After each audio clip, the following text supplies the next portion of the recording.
bisa menyebut Jawa Tengah bukan sebagai kandang banteng lagi, tapi sebagai kandang bansos dan parcok.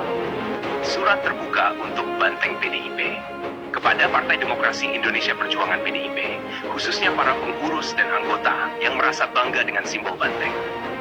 Dengan segala hormat, kami ingin menyampaikan protes keras atas sikap merendahkan dan menghina warga Jawa Tengah yang telah disampaikan oleh beberapa anggota partai kalian. Tidak seharusnya kalian, sebagai pemimpin dan bagian dari partai yang konon besar, merasa berhak merendahkan kami dengan menyebutkan Provinsi Jawa Tengah sebagai kandang bansos dan menyebut kami sebagai bagian dari provinsi termiskin. Wahai Banteng, jangan lupa bahwa tuan-tuanmu yang pernah menjabat sebagai Gubernur Jawa Tengah seperti Bibit Mulyono dan Ganjar Pranowo tidak akan pernah mencapai posisi itu tanpa dukungan rakyat Jawa Tengah. Tanpa kami, tanpa suara kami, kalian tidak akan berada di posisi yang kalian nikmati sekarang. Apakah kalian lupa bahwa di balik kemegahan partai kalian, ada kami yang terus bekerja keras di tanah ini? Tuan-tuan kalian, yang sudah bertahun-tahun memimpin provinsi ini, sudah sepatutnya introspeksi diri.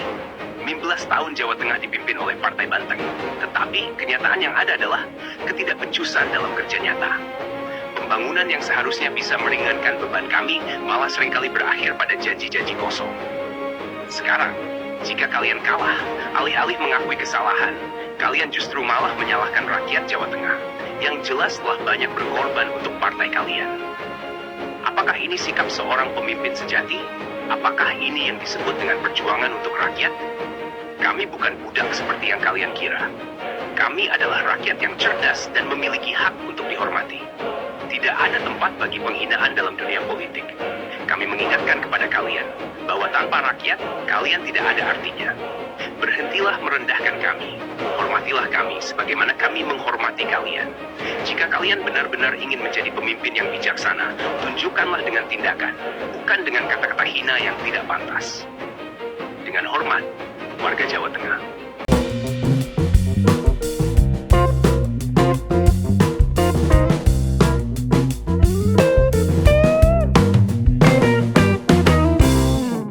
Assalamualaikum warahmatullahi wabarakatuh. Shalom, Om Swastiastu, Nama Budaya, salam kebajikan, salam sejahtera bagi kita semua. Rahayu, rahayu.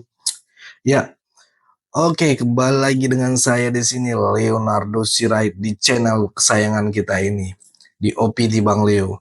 Oke, buat teman-teman yang baru bergabung dan melihat nonton video ini, channel ini tolong bantu dengan klik tombol subscribe ya dan share videonya.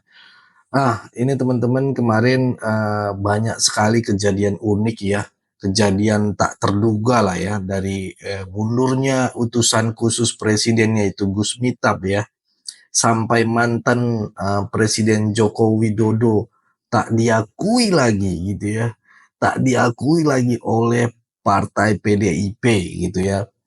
Ataupun dia sebagai kader Banteng. Begitu juga keluarga beliau ya sudah tidak diakui lagi. Jadi di sini kualitas pendukung Pak Prabowo Subianto dan Mas Gibran, inilah perbedaannya dengan anak abah gitu ya teman-teman. Kalau mereka orang yang jelas-jelas salah, yang terjangkau kasus gitu ya, kena masalah korupsi, masih mereka pasti bela habis-habisan sampai darah penghabisan dengan cara alibi-alibi ataupun pokoknya menggiring opini-opini gitu ya. Pokoknya semua mereka akan halalkan segala cara gitu ya. Sedangkan kalau kita ya memang kalau salah ya salah gitu. Ucapkan salah, minta maaf, ya itu kan namanya manusia ya. Dan lebih hebatnya lagi ini Gus Miftah ini, beliau berjiwa ksatria kan, Pak Prabowo mengatakan itu. Karena ya dia juga merasakan gitu ya, semua orang punya kesalahan bos gitu kan. Enggak semuanya orang ini manusia itu tidak luput dari dosa gitu ya teman-teman ya. Nah, ini saya mau menanggapi masalah Pak Sekjen nih teman-teman. Atau menyatakan bahwa Pak Jokowi dan Mega sudah bukan lagi dari partai itu. Iya, berarti partainya perorangan. Nah, secara tidak langsung Pak Jokowi menyindir partai tersebut, teman-teman. Milik partai keluarga. Ya kan? Tidak boleh seorang pun kader melampaui atau melebihi sang ketum gitu. Bukan seperti contoh Golkar gitu ya, yang maksudnya kalau Golkar kan itu ya ketua umumnya bisa orang mana aja gitu ya, kira-kira gitu. Bukan harus bagian dari keluarga yang dulunya gitu ya. Nah, terus jadi partai Banteng ini adalah partai milik keluarga gitu ya. Yang kemarin teriak-teriak dinasti, sekarang kita malah melihat jelas siapa yang dinasti sebenarnya gitu ya. Nah, ini ada blunder juga di video selanjutnya, nanti ada blunder juga di mana di situ pokoknya banyak sekali lah gitu blundernya seorang dari Banteng, terutama namanya ini Pak Sekjen mereka sendiri gitu ya. Mereka tidak ingin memasang foto Mas Gibran di sekolah partai mereka, di pendidikan partai mereka. Aduh, ini kan kacau juga nih teman-teman. Oke lah, ini monggo silakan anak-anak Abah, anak-anak warga Indonesia yang mau disekolahin di partai Banteng, monggo tuh belajarnya yang begituan gitu ya. Oke, tanpa berlama-lama kita langsung aja saksikan video berikut ini. Tadi kan di ruangan konferensi tadi Pak masih Jokowi Ma'ruf. Itu kenapa tuh Pak? Kayak nanti kita ganti gambar Pak Prabowo ya. Mas Gibran juga akan dipasang nggak di sekolah partai? Jadi di tempat ini kami berikan tempat bagi Presiden Prabowo. Untuk wakilnya Mas? Ya, kita menunggu ya kebenaran ditegakkan. Marilah kita membangun Indonesia ini dengan saling menghormati, saling menghargai, jangan saling merendahkan. Membangunlah Indonesia dengan rasa persaudaraan tanpa saling merendahkan. Nah, itu dengar Pak Sekjen. Dengar nih Pak Sekjen, Pak Sekjen. Ini bro, kira-kira nih, kalau sekolahnya didirikan oleh orang-orang ini dengan nada seperti ini, terus kira-kira nih, nanti murid-muridnya akan mendapat ilmu seperti apa? Lulusannya akan seperti apa, coba bayangkan. Terus doktrin-doktrin yang akan dimasukkan ke murid-muridnya itu ntar model apa coba? Ini mau bikin sekolahan partai, tapi sekolahan politik ya ceritanya. Terus ntar hasilnya itu murid-muridnya itu seperti apa coba kira-kira, kalau yang bikin nih orang-orangnya kayak gini, terus nadanya dengan gayanya seperti ini dengan jenis-jenisnya orang yang seperti ini, terus ntar gimana nih coba nih kira-kira hasilnya murid-muridnya. Terus anak-anak siapa yang kira-kira mau disekolahkan di sekolahan sini? Itu aja. Menurut Anda gimana nih? Bola ngomong dewe. Karo katokmu boh. Viral, calon bupati dari PDIP ini tidak bisa mengeja digitalisasi. 3 untuk menanggapi, waktu Anda 1 menit dimulai di saat Anda berbicara. Terima kasih untuk digitalisasi kesehatan itu begini saudara. Jadi kita di laut sana, kalau saya lihat selama ini saya berjalan, itu kesehatan itu memang masih kurang. Apa sekelas ini untuk itu ya Banteng. Ya betul. Digitalisasi yang harus ditanyakan ini itu memang belum cukup. Yang diutamakan di sini untuk kesehatan adalah infrastruktur saja yang harus kita bangun sesuai dengan kerja yang dilakukan di daerah tersebut. Karena ini susah mau cumu ini. Walah, Mak Banteng, anakmu delok ono to, Mak. Sekelas ini kah calon bupati dari PDIP mengeja digitalisasi, ada digilir memang sasi, diketok dase, ada. Ya Allah, hasto anak buahmu kok jan ya ruwet tenda umum ngene kok nyalon bupati, nyalon RT ae ngono lho, ra ono sing milih, jan yo angel. Politik identitas itu kan politik yang tidak mencerdaskan kehidupan bangsa, politik yang miskin prestasi. Kita tahu di DKI pada saat Pilgub itu digunakan politik identitas yang sangat tidak sehat, dan hasilnya kan kita tahu. Kadang saya bingung ini Pak Sekjen, ini pelawak atau politikus gara-gara. Semoga diberikan keadilan atas praktek-praktek kekuasaan yang tidak benar ini. Jokowi itu lu harus jadikan teman. Lu jadikan dia lawan, modal sendiri lu kan. Tapi semua menangis. Para kiai menangis. Ibu Megawati menangis. Ada salahkan orang lain, salah lu sendiri. Mestinya lu punya orang, mestinya lu pakai, enggak dia lu pakai, malah lu bikin jadi lawan. Modal lu. Kan gitu tuh. Apa yang menjadi program Pak Jokowi, program Pak Ahok, program Pak Jarod Saiful Hidayat, contohnya untuk membersihkan kampung-kampung dengan pasukan orange, dengan pasukan hijau, itu bukan tidak dilakukan. Hal-hal yang positif saja tidak dilanjutkan karena ketika berkampanye miskin prestasi, sehingga PD Perjuangan sangat tidak setuju. Tetapi kalau untuk mengajak masyarakat dengan senyum, untuk berdoa bersama, untuk menjalankan sholat 5 waktu, itu kan merupakan hal yang positif bagi umat Kristen, untuk mengajak berdoa di gereja, bagi umat Hindu di pura, itu kan sesuatu yang bagus. Sehingga jangan menampilkan identitas yang menunjukkan spiritualitas sebagai bangsa itu kemudian Padahal calon mereka sendiri di saat pilpres tiba-tiba jadi iklan di azan. dikatakan politik identitas. Ya bukan, karena dari sisi Pak Ganjar Pranowo sendiri, saya sendiri belum melihat ya. Saya sendiri belum lihat, sehingga sebelum menanggapi lebih lanjut ya nanti saya lihat dulu. Tetapi Pak Ganjar Pranowo ini kan sosok yang religius. Semoga diberikan keadilan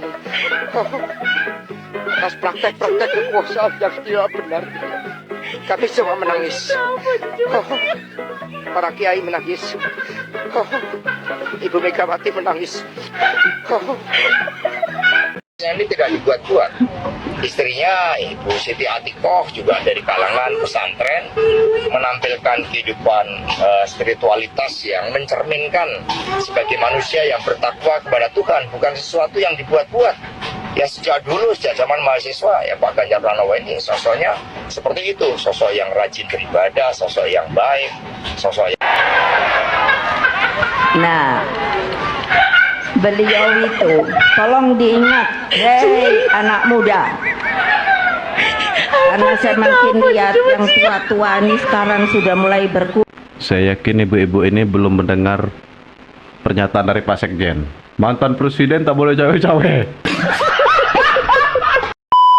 Agenda apa Bapak di dalam Pak? Hari kita makan malam Pak ya. Makan malam. Menunya apa Pak? Nasi goreng Jawa Pak. Ayam goreng dan macam-macam lah. Ya. Ada pembahasan politik sama ekonomi Pak. Partai Gerindra mungkin atau bagaimana? Mau masuk ke partai Gerindra? Kalau Gerindra terbuka. Tapi kita tentunya nggak bisa maksa beliau masuk. Ya. Beliau Bapak Presiden dulu waktu ke Merauke kan, kemudian mampir ke Solo. Ini saya pas ke Jakarta, kayak kunjungan balasan gitu. Karena kangen. Jam berapa di sini tadi Pak? Saya pernah mendengar bahwa Pak Prabowo itu ya mengatakan ya itu nggak mungkin untuk meninggalkan Pak Jokowi. Pak Jokowi itu adalah bagian inheren dari Pak Prabowo, baik dari segi pelaksanaan programnya, penghargaan, kesempatan yang begitu luar biasa yang dan kontribusinya dalam pertarungan kemarin, kan? Adanya Gibran gitu. Jadi menurut saya pada hari ini memang bolanya balik lagi ke tangan Ibu Megawati gitu. Bagaimana merumuskan term and condition yang bisa diterima oleh Pak Prabowo. Karena kalau bicara de facto, pada hari sebetulnya Pak Prabowo tuh nggak perlu amat dengan PDI. Karena kursi parlemen yang mendukung koalisi Indonesia Maju itu sudah mencapai 82%. Kursi PDI itu di DPR per hari ini sekitar 18% dari total keseluruhan kursi yang ada. Ya, nggak ada kesulitan sama sekali buat Pak Prabowo dalam mengambil kebijakan-kebijakan gitu. Bahkan dalam kacamata mereka yang kontra ya bagi bergabungnya PDI Perjuangan, mereka mengatakan begini bahwa ya oposisi atau partai yang tidak tergabung di dalam kabinet itu diperlukan sebagai representasi dari suara rakyat yang tidak puas kepada kinerja pemerintahan. Apalagi pada hari ini kalau mau kita tambahkan, tadi kan udah disebut ada gugatan PDI Perjuangan kepada KPU yang meminta pembatalan Gibran sebagai wakil presiden itu. Nah itu sendiri kan juga sebetulnya jadi pertanyaan. PDI ini mau masuk dalam kabinet Prabowo Gibran, tapi nggak mau Gibran ada di situ. Lah gimana sih? Gitu. Menterinya mau, tapi wapresnya nggak mau. Gitu. Nah tapi ini kan penyakit kronis juga. Sekarang ini kan menterinya mau, presidennya nggak mau. Maksudnya nggak mau sama Pak Jokowi. Jadi ini memang penyakit lama ini. Kami ingin mengatakan sehebat-hebatnya Anies Baswedan dan Muhaimin Iskandar, semua orang-orang yang masih cerdas cara berpikirnya, menggantungkan harapan kepada mereka, kami katakan itu salah. Ya, itu adalah kebablasan. Jangan pernah gantungkan harapan kepada makhluk. Sebagaimana berkali-kali juga bahasa daripada beliau yang tentu saja dari segi kapasitas untuk memimpin, beliau jauh daripada kita dan kami, bahkan saya sendiri. Tapi bahasa beliau juga perlu kita jadikan bahasa ralatan. Apa itu? Semua saya lihat, kata beliau ini, kemana-mana pergi menitipkan harapan, ya, menitipkan harapan menuju kepada perubahan dan sebagainya. Baik itu mungkin bahasa yang bisa dipahami oleh orang awam, nggak apa-apa lah. Tetapi kalau itu dimasukkan ke dalam bab akidah, harapan hanya boleh disandarkan kepada Allah Subhanahu wa Ta'ala. Begitu Bapak Ibu. Kita boleh saja menitipkan kepercayaan. Saya titipkan kepercayaan, ya. Anak saya kamu nikahi, putri saya kamu nikahi. Saya berharap semoga Allah SWT menjadikan kamu bisa memimpin anak saya dengan baik, ya, membawanya menuju surga. Begitu. Ya Allah, kami titipkan kepada orang ini, ya Allah. Walaupun kami tahu dia bukan orang terbaik, tapi saat ini dia baru yang ada, yang nampak oleh kami. Kalau kami pilih dia, ya Allah, ke depan dia mengkhianati kami, ke depan dia melakukan hal yang tidak kami harapkan, ada dosa di dalamnya, ya Allah, kami memohon kepadamu jangan engkau hukum kami, ya Allah, karena dia yang terbaik yang ada saat ini dalam pandangan para ulama. Ya, itu tadi ya teman-teman videonya. Pokoknya politik itu memang lucu ya. Kadang kemarin bilang A, sekarang bilang Z gitu. Makanya di politik itu bisa jadi tidak ada kawan, tidak ada lawan gitu ya teman-temannya. Jadi semuanya itu ya tergantung momentum gitu ya. Ya, itu teman-temannya. Nah, kemarin Pak Sekjen ini nyinyir Pak Presiden Jokowi, mengatakan seorang mantan presiden tidak boleh cawe-cawe. Inilah yang yang udah kelampaui batas kalau menurut. Kesel juga kadang gitu ya. Selalu Sekjen ini blunder gitu ya. Pak Sekjen ini ya. Beliau lupa ketua umum partai beliau itu seorang mantan presiden juga gitu ya. Padahal ini kan Megawati kan mantan juga. Kenapa cawe-cawe kepada Ganjar ya? Dia kan mantan presiden kelima ya kalau nggak salah. Dan kita sama-sama tahu itu ya kan. Ya, kita tahu lah cewek-cewek dari cawe-cawe Pak Ganjar ya sebagai calon presiden. Nah itu juga Pak Sekjen harusnya kalau mengeluarkan pernyataan itu dipikir dulu gitu ya. Itu ketua umum mereka sendirilah cawe-cawe gitu. Ini ya teman-teman ya.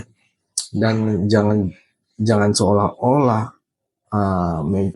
Ibu Mega bisa, Pak Jokowi nggak bisa gitu. Sedangkan Pak Jokowi tidak boleh untuk cawe-cawe, kan aneh. Itu ya teman-teman, tidak boleh menjadi ketua umum lah, nggak boleh gitu. Jadi cawe-cawe nggak boleh. Nah ini kan cara berpikirnya lah gitu ya. Pokoknya kita paham betul lah kalau cara berpikir banteng ya teman-teman. Dan kemarin mencari mantannya Mas Kaisang ya. Ya, saya yakin ini lama kelamaan pasti beliau mencari mantannya Pak Jokowi ya. Mantannya Pak Jokowi atau mantannya Ibu Iriana sekalian gitu ya. Terus korek-korek gitu kan. Ya, teman-teman, ini lama-lama sekelas sekjen ini turun untuk menjadi kelas-kelas mencari data-data untuk termek-mek gitu ya, sinetron termek-mek gitu kira-kira teman-teman. Udah pokoknya memang kelakuan sekjen yang satu ini memang suka di luar Nurul kalau menurut saya teman-teman. Terutama itu harus diingat itu soal Bung Deddy Sitorus saat berdebat dengan Bung Mawara ya kan, Bung Ara ini ya, yang dinilai merendahkan kaum perempuan. Nah di sini juga mereka lupa bahwa ketua umum mereka sendiri adalah seorang perempuan gitu ya. Nah pokoknya sudahlah, ini jelas real banteng seruduk, asal seruduk gitu tanpa disadari, menyeruduk ketua umum mereka sendiri gitu ya. Udah pokoknya tulis komentar kalian di kolom komentar ya, karena banyak sekali yang sudah kita bahas tadi. Jangan lupa share video ini. Bye bye.